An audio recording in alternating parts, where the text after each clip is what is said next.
describe the exact same fighting, who are within just a few feet of one another, might relate it as if it happened almost in an instant, and the other guy might relate it as if it took place over a very extended time period. So, Jim, there's no some years ago we were out here, and you indicated that the distance between the lines was such that actually the shots, they weren't straight line shots, it's more of a lob type shot. If they're at 300 yards, they're going to have to start elevating their rifles. Yeah. And that is part of what accounts for so much high fire in the Civil War generally, and here even more so. And then with the ground sloping down here, and some of Preston Smith's people are in that drainage that's down there. Not all of Hazen's people probably sensed exactly how that ground slopes down. So they would be firing high anyway. Firing high anyway. Yeah, which is part of the reason why Scott's battery takes such heavy casualties over there, because they're on the high ground on the other side of that drainage, and so some of Hazen's fire, which they might have been trying to aim at Smith's men, but because they're firing a little bit high, it goes over the top of Smith's men in that lower ground, and then starts to impact what's at the edge of the field over there, which most specifically is Scott's battery. John Marsh. John Marsh.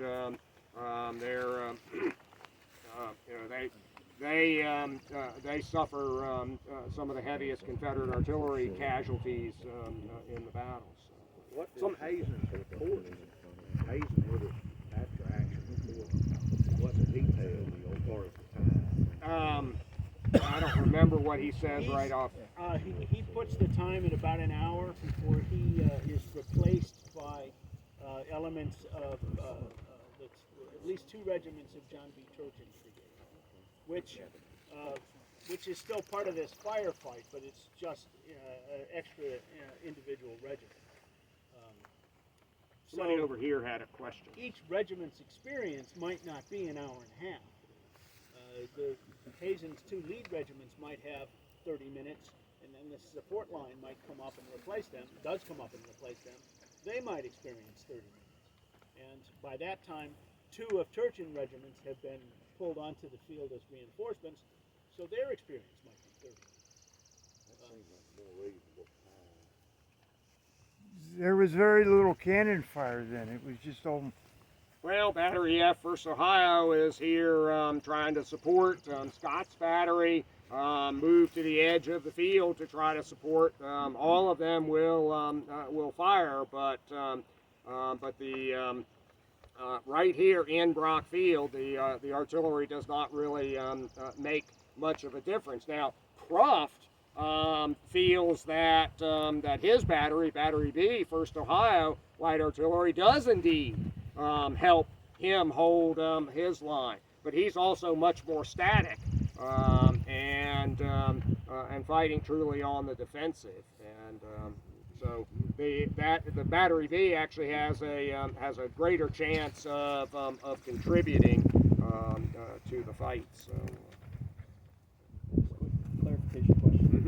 So, like the first map on the handout here has, Cruft and Gross's brigade where the flank's been refused. Yeah. Right? But at this stage, are they fronting eastward? Cruft will begin to reorient to face to the south pretty quickly. Okay. Because the Confederate line, when Hazen became engaged, the Cruft's men will actually move up, but they're going to realize that the Confederate line extends beyond them, and so they actually begin to reorient to face. If you imagine that Hazen is here, and I'm Smith's brigade coming in, well, I'm engaging this portion of Hazen, but this portion of my line is starting to move, and there's a natural drift to turn that flank. Well, if Hazen's there and I'm Cruft, and Confederates are coming this way, I'm going to naturally reorient, and so they're expecting trouble from that flank. That's what Rosecrans' message is, and that's what Palmer passes down.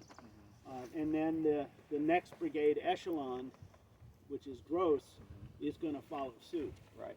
And so that's what's causing the curve in Cheatham's Exactly. line. They're advancing all together in a single line. Yeah. But when they start encountering these guys, that's when they start wrapping around and you have this Can we arc. see that angle between Hazen and Crust from this spot? Is it right over here? I think we're going to go down the trail here past cross section, right, Dave? We'll definitely see it. Yeah. So did Palmer order the reorientation, or they kind of do it on their own? It's really pretty much on their own. It's what they're expecting, and so they're conforming to the battle line. I hesitate to call it a pre-planned maneuver because in the modern military they would laugh at the idea that this was pre-planned. Where's the op order? Where's the Where's the standard battle drill? Yeah.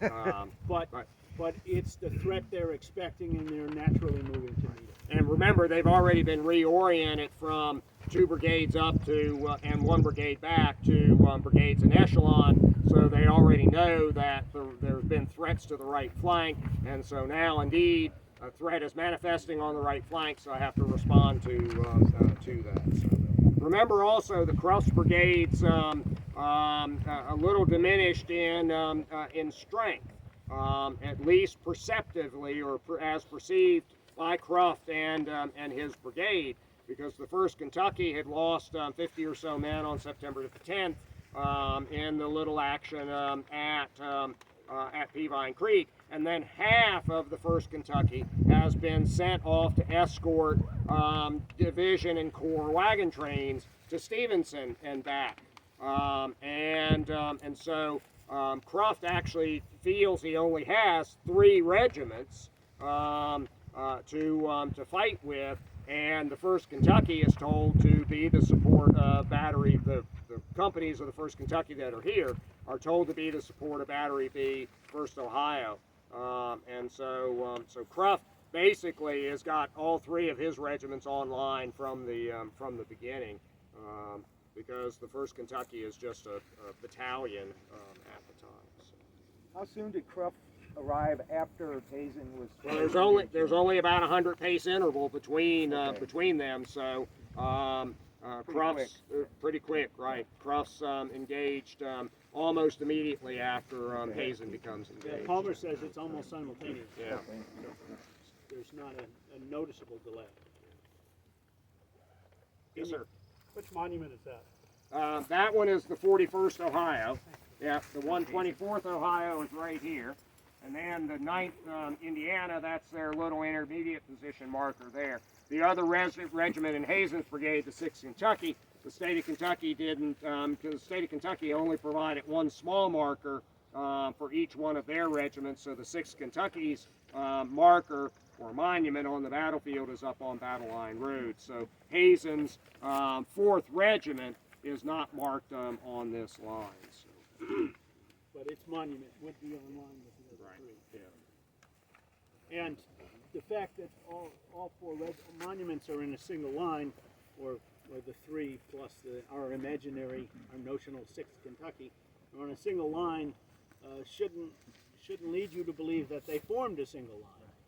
They're each marking their position in that rotation of moving up and back as tactics or as time permits. All right. Well, let's. Well, one last thing. Hazen here in this fight estimates or puts his losses at about 400 men during that time, so he takes heavy casualties. Cheatham's casualties are somewhat less. I think Smith's casualties are only. I may have put it on there, but it's only. It's only about 150 or 200 men, and Hazen's casualties here are only part of the equation, because towards the end of the fight, I mentioned 2 of John B. Turchin's regiments come into the fight. They've been plucked off the battlefield and redirected to this spot, and they ultimately replaced Hazen's front line And they also take some casualties here, not as many as Hazen did. So total Union casualties just from this little portion of the fight probably topped 500 in that hour and a half time. Would this be where Hazen's brigade suffered the most? I know they stayed pretty busy, but Yes. is this where they would have suffered the most casualties? Hazen makes that point very specifically in his report. Okay. He's drawing a contrast with the 400 losses suffered here and the handful of losses suffered on Battle Line Road behind even rudimentary breastworks that they constructed.